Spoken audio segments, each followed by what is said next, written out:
മലയാള cinema പ്രേക്ഷകർ ഇത്രയും ആവേശത്തോടെ കാത്തിരുന്ന ഒരു ചിത്രം എമ്പുരാൻ പോലെ മറ്റൊന്നില്ല. റിലീസിനോട് അടുക്കും തോറും ഓരോ ദിവസവും മോഹൻലാൽ ആരാധകർക്കിടയിൽ മാത്രമല്ല സിനിമാ പ്രേമികളെ ഒന്നാക്കി ഈ ചിത്രം ആവേശം കൊള്ളിക്കുകയാണ്. മലയാളത്തിൽ ഇതുവരെ വന്നിട്ടുള്ളതിൽ ഏറ്റവും വലിയ ക്യാൻവാസിലും ബജറ്റിലും എത്തുന്ന ചിത്രമാണ് എമ്പുരാൻ. അതിനാൽ തന്നെ ചിത്രത്തിന്റെ ബോക്സ് ഓഫീസ് പൊട്ടൻഷ്യൽ എന്താണെന്ന് എന്നത് സംബന്ധിച്ചുള്ള ചർച്ചകളും ഇതിനോടകം തന്നെ സജീവമായിട്ടുണ്ട്. കേരളത്തിൽ റിലീസ് ദിനത്തിൽ ഏറ്റവും അധികം കളക്ഷൻ നേടിയ ചിത്രം നിലവിൽ മലയാളത്തിൽ നിന്നല്ല, മറിച്ച് തമിഴിൽ നിന്നാണ്. ലോകേഷ് കനകരാജിന്റെ സംവിധാനത്തിൽ വിജയ് നായകനായ 2023 പുറത്തെത്തിയ ലിയോയ്ക്കാണ് ആ റെക്കോർഡുള്ളത്. 12 കോടിയാണ് റിലീസ് ദിനത്തിൽ ലിയോ കേരളത്തിൽ നിന്ന് മാത്രം നേടിയത്. രണ്ടാം സ്ഥാനത്തുമുള്ളത് ഒരു മറുഭാഷാ ചിത്രമാണ്. പ്രശാന്ത് നീൽ സംവിധാനം ചെയ്ത യശ് നായകനായ KGF ആണ് അത്.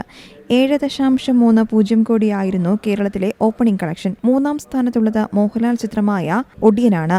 വൻ ഹൈപ്പോടെത്തിയ ഒടിയൻ 7 വർഷം മുൻപ് 7.25 കോടിയാണ് ഓപ്പണിംഗ് കളക്ഷൻ നേടിയത്. എമ്പുരാൻ KGF 2-നെ മറികടക്കുമെന്ന് ഏറെക്കുറെ ഉറപ്പായി കഴിഞ്ഞു. അതിനാൽ തന്നെ ലിയോയെ മറികടക്കുമോ എന്നാണ് പ്രധാന ചോദ്യം. എന്നാൽ ഈ മറികടക്കൽ എമ്പുരാനെ സംബന്ധിച്ച് കുറച്ച് കഠിനവുമാണ്.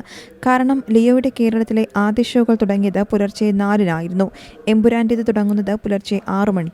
3 മണിക്കൂറോളം ദൈർഘ്യവുമുള്ള ചിത്രം സ്വാഭാവികമായും ലിയോയുടെ അത്ര ഷോകൾ കേരളത്തിൽ കളിക്കില്ല എന്നുമാണ് റിപ്പോർട്ടുകൾ. ഒപ്പം വിക്രം നായകനാകുന്ന വീരധീര ശൂരനും അതേ ദിവസം തന്നെയാണ് റിലീസ് ചെയ്യുന്നത്. ഈ ചിത്രവും കുറേ തിയേറ്ററുകൾ കൊണ്ടുപോകുമെന്നുറപ്പാണ്. ആദ്യ ഷോകളിലൂടെ വൻ പോസിറ്റീവ് അഭിപ്രായങ്ങൾ നേടുന്ന പക്ഷം തുടർ ഷോകളിലെ തിയേറ്റർ ഒക്യുപ്പൻസിയിൽ വൻ മുന്നേറ്റമുണ്ടാകുമെന്നാണ് പ്രതീക്ഷിക്കുന്നത്. അതേസമയം തമിഴ്നാട്ടിലും എമ്പുരാൻ മികച്ച കളക്ഷൻ നേടുമെന്നാണ് റിപ്പോർട്ടുകൾ വ്യക്തമാക്കുന്നത്. ഇതിനുള്ള സൂചനകളും ലഭ്യമായി കഴിഞ്ഞു. News desk Zee Malayalam news. ഏറ്റവും പുതിയ വാർത്തകളും വിശേഷങ്ങളും വിരൽ തുമ്പിലറിയാൻ സീ മലയാളം ന്യൂസ് എല്ലാ ഡിജിറ്റൽ പ്ലാറ്റ്ഫോമുകളിലും ലഭ്യം.